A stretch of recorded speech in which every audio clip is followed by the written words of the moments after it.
Well, let me say a hearty good afternoon to all of you, and to thank you, Bishop Innes, for the introduction. I can see we have in the room some that come from our part of the way with the special greeting that has just been given. Bishop Janice Huey, past president of the Council of Bishops. Bishop Gregory Palmer, president of the Council of Bishops. Clergy and lay delegates, distinguished leaders of the United Methodist denomination here assembled, my own compatriots, fellow Christians, ladies and gentlemen. I would like first to praise and thank Almighty God for the opportunity to be here in this great city of Fort Worth, and for the rare opportunity and honor accorded me to address this important assembly. According to our United Methodist Book of Discipline, the General Conference is the only body in the global United Methodist Church that has full legislative power over all matters distinctively connectional of the United Methodist churches, representing all races and all people of the global compact of Methodists. I thank Bishop Huey, the Council of Bishops, the General Conference Secretariat for the invitation to be here. I thank our own Bishop Innes for ensuring that it stayed on my schedule.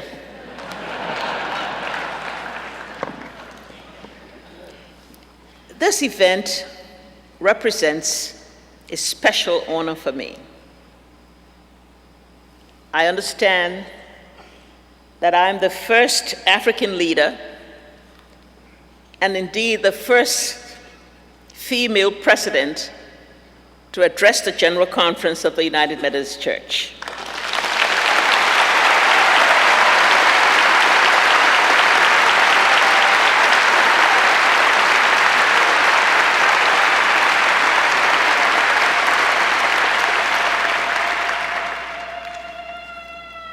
Second, I am a United Methodist, and I can see some of my bishop, my pastor, they're all here.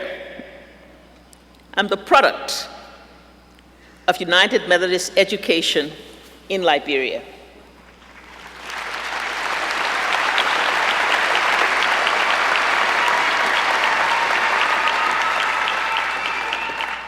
I therefore feel at home, very, very well at home, with you, members of my United Methodist family.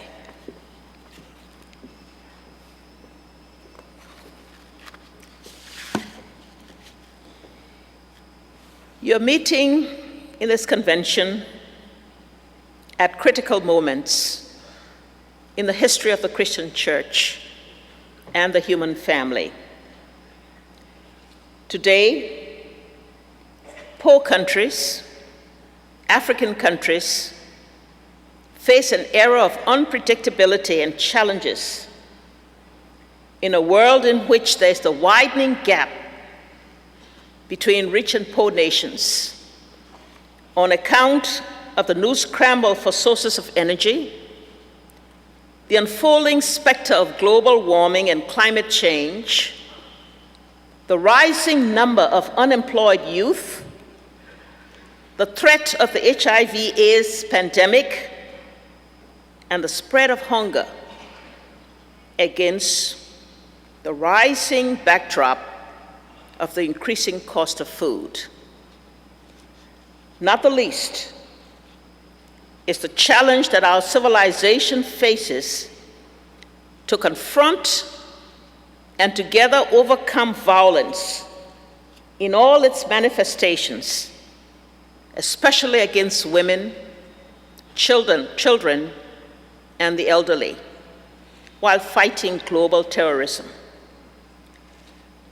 These challenges are not new, but they present new urgencies.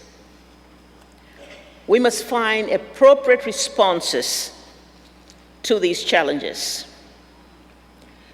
Liberia, under my leadership, thus shares with you and with the Global United Methodist Compact a commitment to a common but very significant response: the reduction of poverty.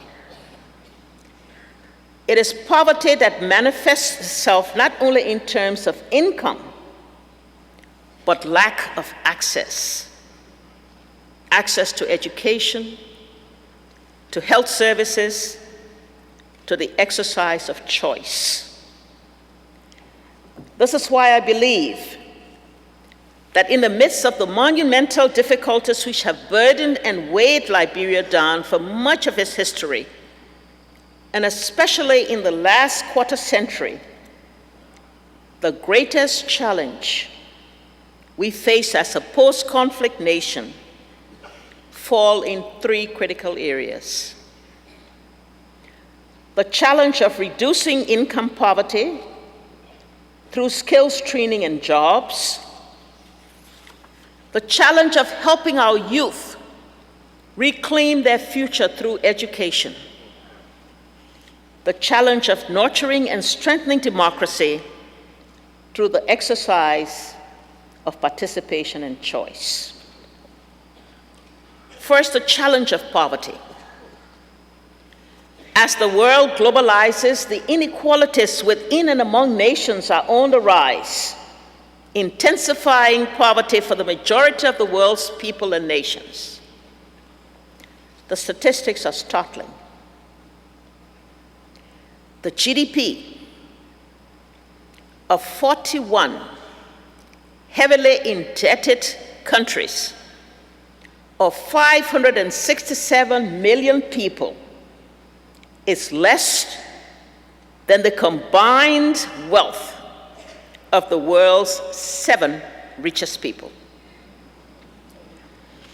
Half of the world's population, nearly 3 billion people, live on less than $2 a day. Nearly 1 billion people enter the 21st century unable to read a book or sign their names. 1 in 2 children, or 1 billion children, live in poverty. 400 million have no access to clean water. 270 million no access to health services.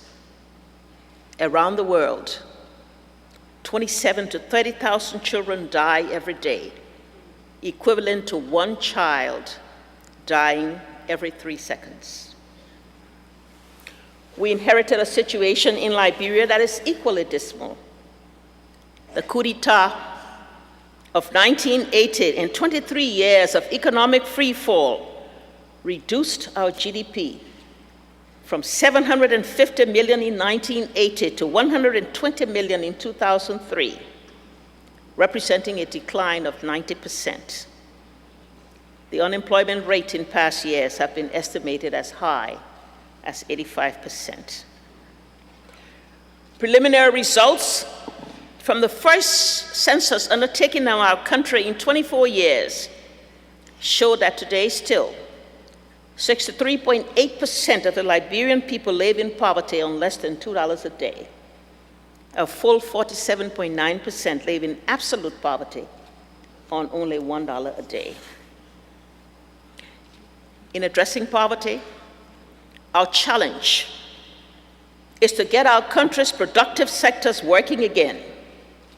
Our mines, our forests, our rubber, oil palm, and other agricultural activities that will generate the jobs.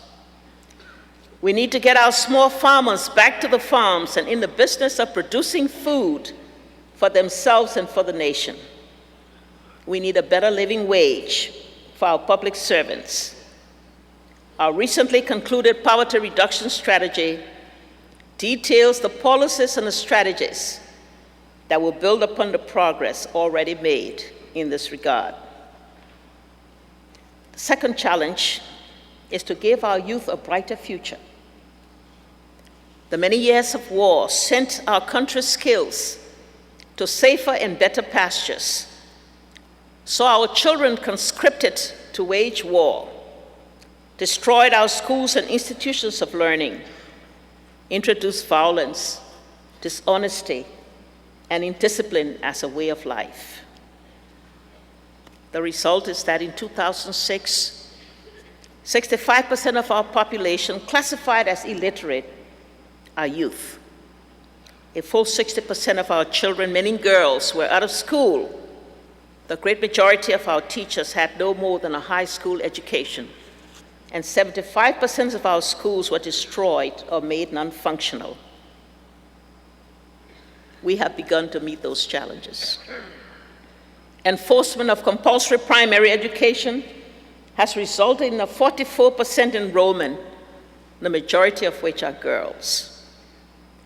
A teacher classification and training program and the return of the Peace Corps, specifically for teacher training, will enhance the quality of instruction in our schools. There are some of you in this room who probably have served the Peace Corps and would like to commend you for all that you've contributed to our education over the years. Renovation of technical training institutions will help to give hundreds of our forgotten youth an opportunity for skills and self-empowerment. Better compensation for teachers with incentives for those who serve in rural areas will open opportunities for our rural population. The closure of bogus institutions of higher learning and better support for those that are bona fide will ensure more competitive graduates from our colleges.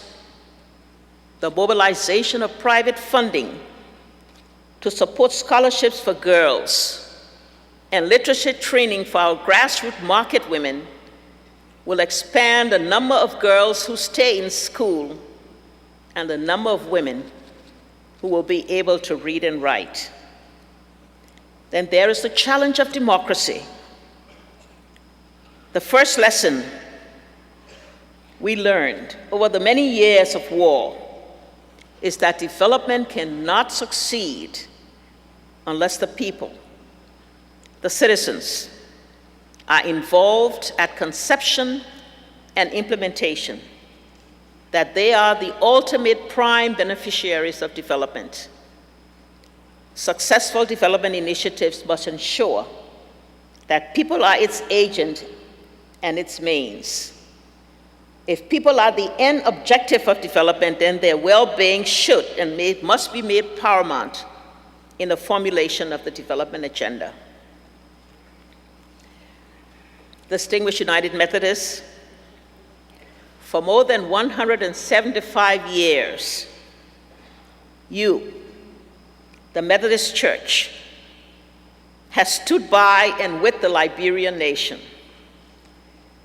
The church has worked and continues to work assiduously to meet these challenges for the betterment of all the people of Liberia through its ministries of education, health, and social services. The church has been a forerunner and a leader in education in our country. Our country's first president, Joseph Jenkins Roberts, was a United Methodist. Our longest-serving president, William V.S. Tubman, was a United Methodist. The establishment of the first secondary school, the College of West Africa, in 1839, was made possible by the United Methodist Church. I'm a proud alumni of that institution, and I now stand before you as the first democratically elected woman president in Liberia and in Africa.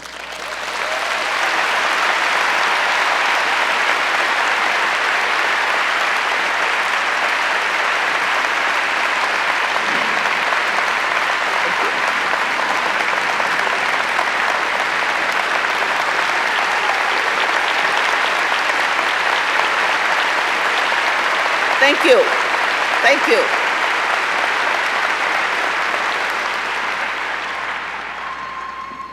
True to its commitment to its educational ministry, the church currently owns and runs 133 parochial schools that serve more than 27,000 students and operates one of our leading universities with several colleges, including the schools of health services and theology, while simultaneously administering 4 mission stations in rural Liberia.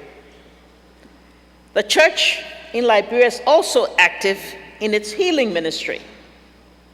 The church owns and operates a major referral hospital, Ganta United Methodist Hospital, in our South Central region, as well as 3 clinics in other parts of our country.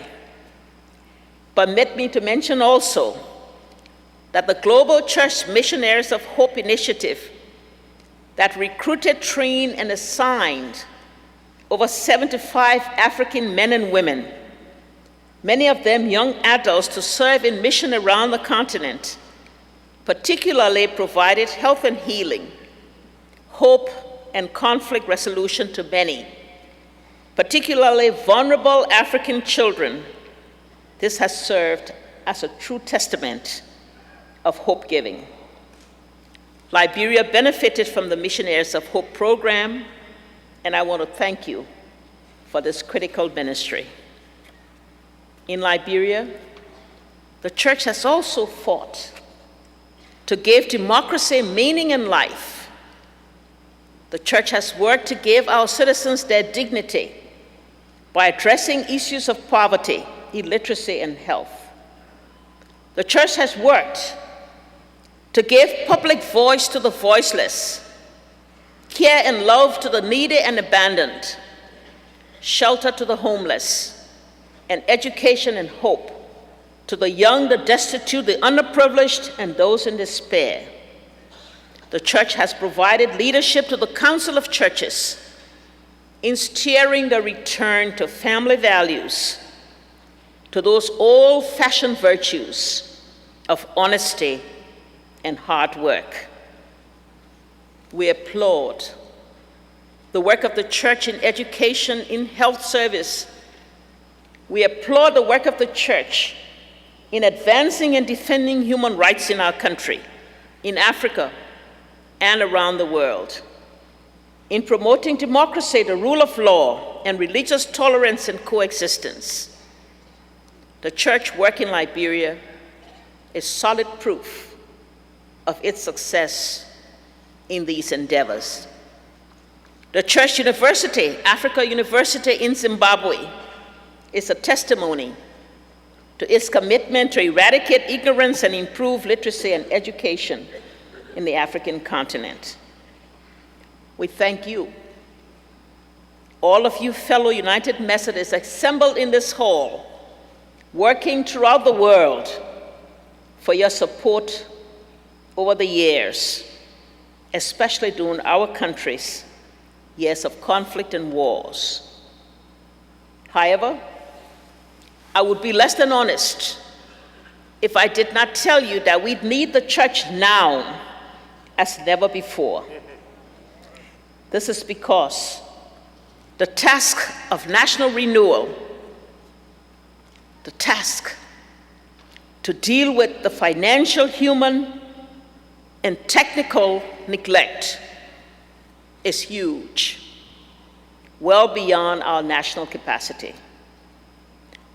The moment has therefore never been more opportune for the United Methodist Church to broaden its engagement in Liberia and its collaboration with government as we plan and pursue programs to address poverty, improve education and health services, and give our people dignity, hope, a future of peace, security, stability, and individual national fulfillment, while simultaneously advancing and giving meaning to Almighty God's work in Liberia and throughout Africa.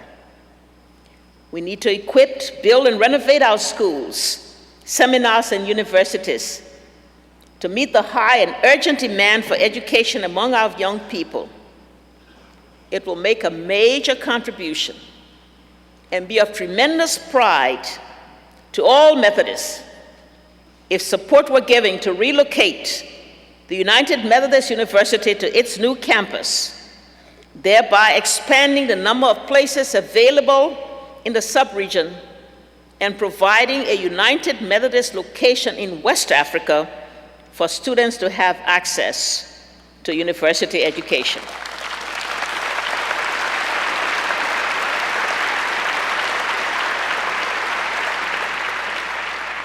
We ask for your continued support for construction of the hospital in Ganta, a hospital that would continue the role of a primary referral facility in our rural area and carry on its historic lifesaver role.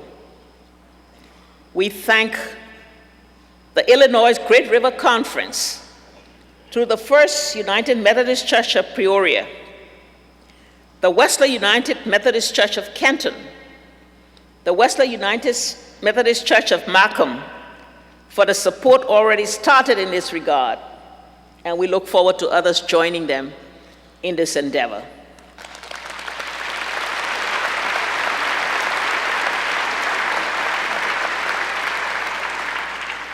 Fellow United Methodists, despite the enormous challenges which face the world, Africa, and Liberia, the good news is that the world is still today a better place.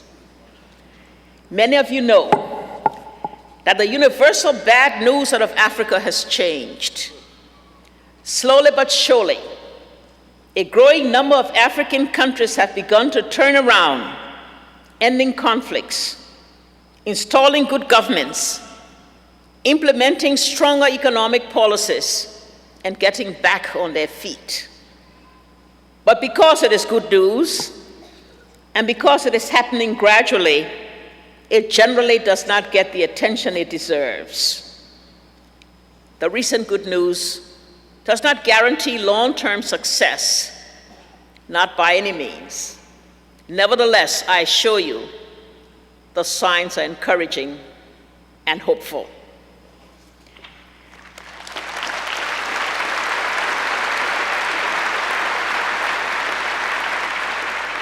Critically, these changes are structural, not cyclical. The first is political. Slowly but surely, more countries in Africa are becoming democracies and establishing accountable and transparent systems of governance. Today, we focus on Zimbabwe, but it is more the exception than the rule. In 1989, there were just 4 democracies in all of sub-Saharan Africa. Today, there are about 18. In the space of a generation, Africa has gone from very few democracies to more than 1/3 on the continent.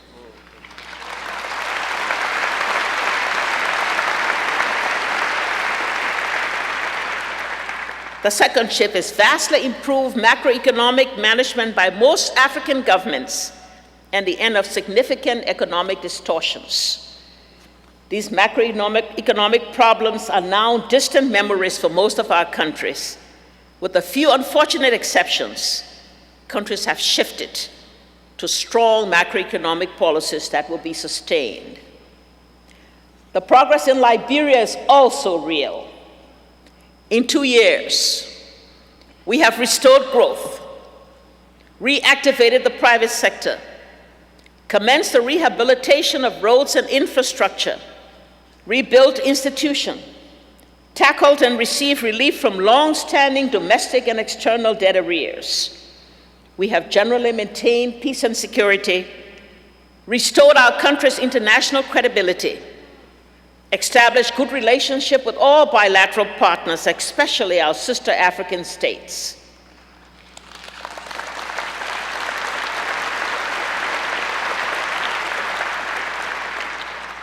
I'm proud to say that we have moved Liberia from a failed state, from that awful flicker on your television screen of a nation in chaos, death, and destruction, to a potential post-conflict success story.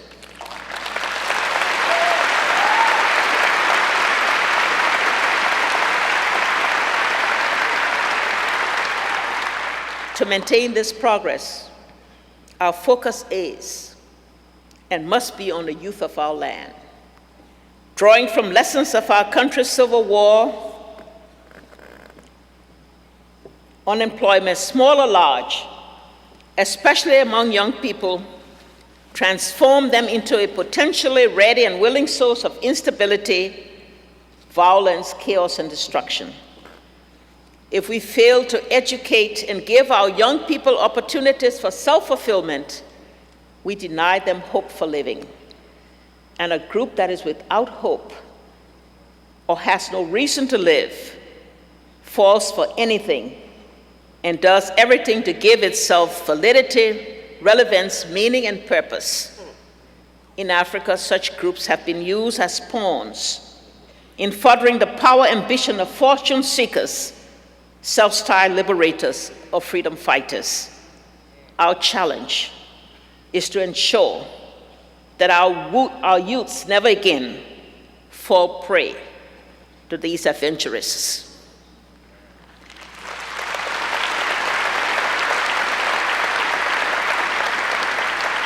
Fellow Methodists, dear friends, during the early days of my presidency, when my convoy approached a crowd with children, there was pandemonium as they ran helter-skelter, afraid that security forces were on the way to harm them, to deprive them of their possession, to take them into custody. Today, it is a different story. When an advance team signals that my convoy is approaching, the crowds, particularly the children, gather to cheer, to urge me to get down and greet them, to talk to them. Instead of the dismay and distress that were in their eyes of yesterday, today their eyes light up. They smile.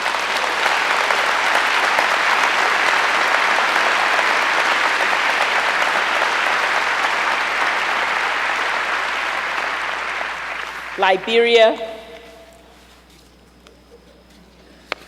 is on the way back.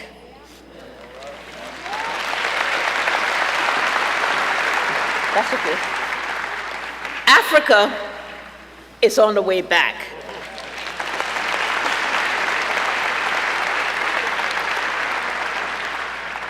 There is indeed light at the end of the tunnel.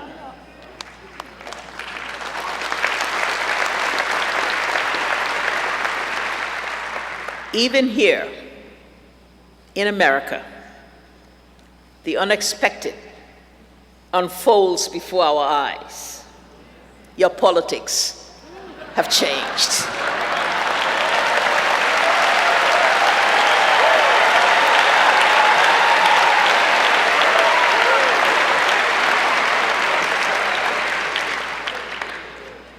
This confirms to me that our world can indeed be made a future of hope and promise.